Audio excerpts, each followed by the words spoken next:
sanctification is the will of God for the life of the believer. And that is true. Now, sanctification is not the totality of the will of God for a believer, but it is an extremely important aspect. Now, having said that, what we're going to do is we're going to look at some very important truths that are related to sanctification. Extremely important truths. The first one that we're going to look at is this. It's the goal of sanctification. Why is sanctification so important, and what is the purpose of sanctification? Then we're going to look at the means. You know, a preacher can exhort you, he can instruct you, he can tell you, you must be sanctified, you must grow. But he must tell you how. Not according to something he's invented, but according to the Scriptures. Now, the goal of sanctification, what is that? That we live in a manner that is pleasing to God. That is the reason for everything that we pass through, that in the end we might be pleasing to God. And I want to say this, something very important, very foundational whenever we talk about our life in Christ. God has one claim upon all men. He has two claims upon you as a believer.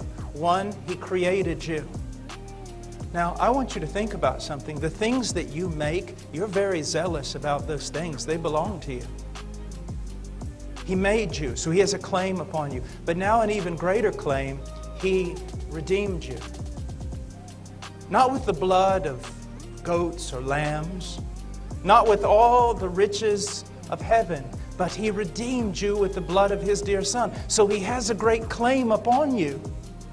And that claim should direct your entire life. Now, it's not without purpose that the Decalogue, the Ten Commandments, begins with a declaration of this very thing. I am the Lord your God, who did what? Who redeemed you from where? From Egypt. From what? A house of slavery.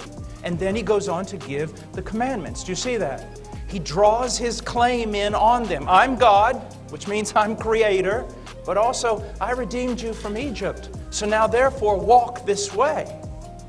Now it's even more so with you. He made you, but He didn't just redeem you from Egypt, and not just with a Passover lamb. He redeemed you with the blood of His Son.